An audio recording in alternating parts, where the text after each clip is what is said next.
Assalamualaikum warahmatullahi wabarakatuh. Yang saya hormati Kepala Sekolah SMA Negeri 1 Wates, yang saya hormati Bapak Ibu Guru, serta karyawan-karyawati SMA Negeri 1 Wates, serta teman-teman yang saya banggakan. Pertama-tama, marilah kita panjatkan puji syukur atas kehadirat Allah Subhanahu wa Ta'ala yang telah melimpahkan nikmat kepada kita berupa kesehatan dan kesempatan sehingga kita dapat beraktivitas normal di tengah pandemi COVID-19 ini. Pada kesempatan yang berbahagia malam hari ini, saya akan menyampaikan sedikit pidato tentang gejolak perekonomian masyarakat akibat pemanfaatan media sosial. Bapak, Ibu, beserta teman-teman sekalian, telah kita ketahui bersama, saat ini perkembangan ilmu pengetahuan dan teknologi begitu pesat. Jika dibandingkan dengan beberapa tahun yang lalu, saat ini masyarakat kita sudah semakin modern. Terlebih adanya pandemi COVID-19 ini, banyak sekali perubahan yang kita alami.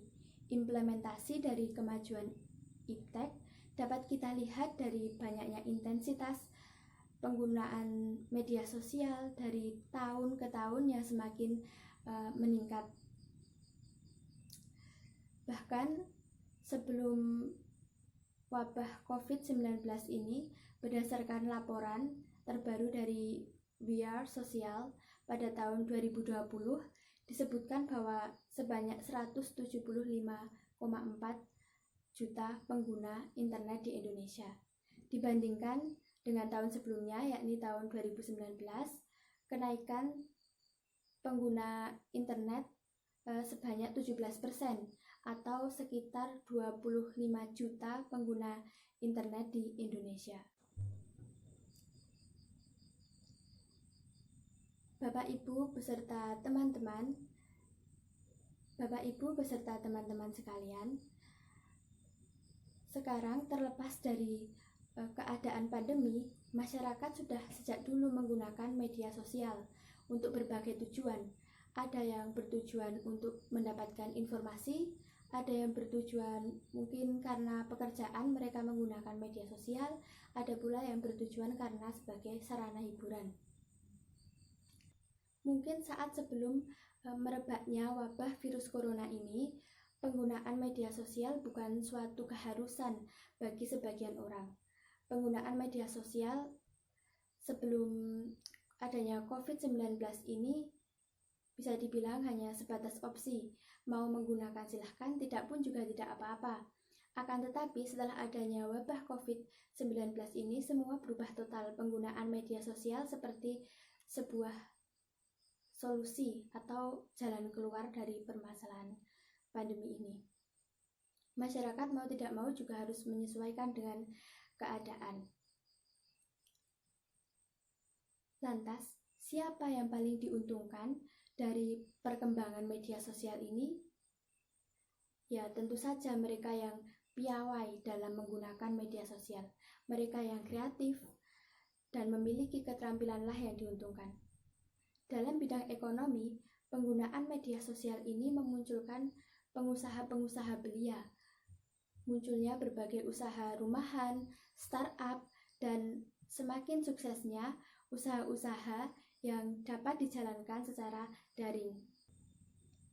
Dari sini, penggunaan media sosial bisa dimanfaatkan secara maksimal oleh orang-orang yang memang terampil serta ditunjang juga dengan adanya peralatan yang memadai.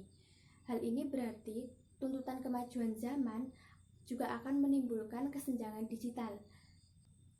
Lalu, apa sih itu kesenjangan digital? Kesenjangan digital adalah keadaan di mana terjadi gap antara mereka yang dapat mengakses internet melalui infrastruktur teknologi informasi dengan mereka yang sama sekali tidak dijangkau oleh teknologi tersebut, sehingga tidak dapat memanfaatkan media sosial. Atau ringkasnya, aspek dari kesenjangan digital ini, yang pertama adanya akses atau infrastruktur, yang kedua perbedaan antar individu dalam menerima informasi, dan yang ketiga keterampilan. Para hadirin yang saya hormati, kesenjangan digital inilah yang menjadi faktor perbedaan keberhasilan pemanfaatan media sosial di bidang perekonomian. Nah, tidak bisa kita pungkiri jika masyarakat Indonesia itu beragam atau heterogen. Ada yang dari kalangan menengah ke atas, tapi ada juga yang berasal dari masyarakat dengan ekonomi yang lemah. Ada yang tinggal di daerah dengan akses internetnya lancar, tapi ada juga yang tinggal di daerah dengan koneksi yang susah. Selain kedua faktor tersebut, aspek kesenjangan sosial yang terakhir yaitu kecakapan dalam menggunakan teknologi serta kekreatifan dalam berpikir.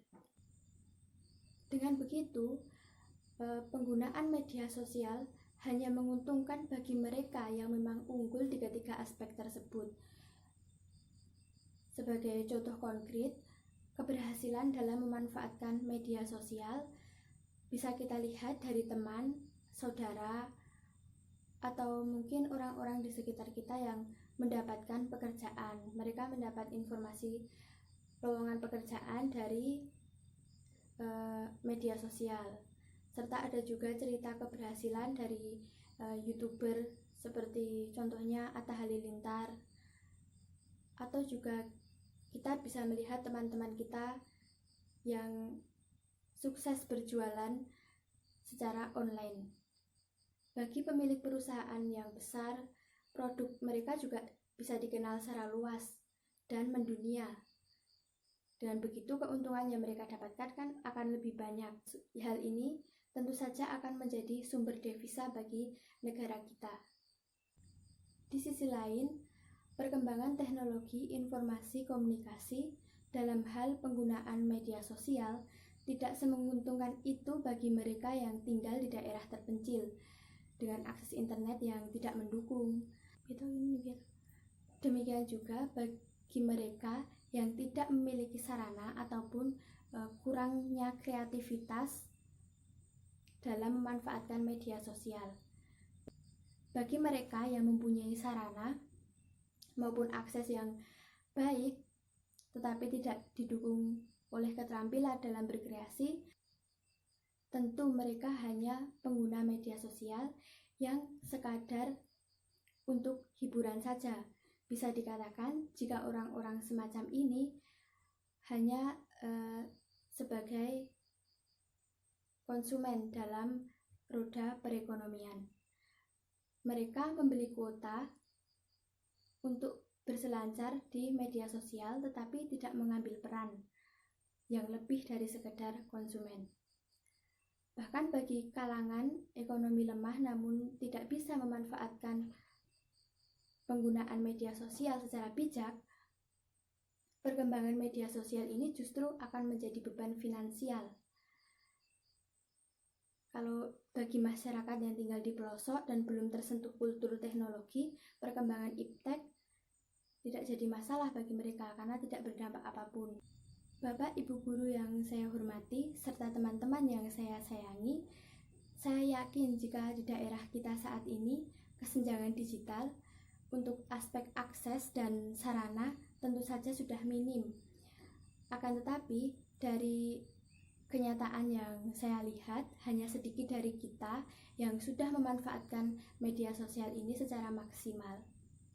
Terlebih di saat pandemi seperti sekarang ini, penggunaan media sosial yang meningkat dalam artian pengeluaran masyarakat untuk memenuhi kebutuhan kuota dan sarana yang mendukung aktivitas online ini juga semakin bertambah. Seharusnya dibarengi usaha untuk menyeimbangkan pasak dan tiang dalam tanda kutip pendapatan dan pengeluaran agar tidak terjadi krisis.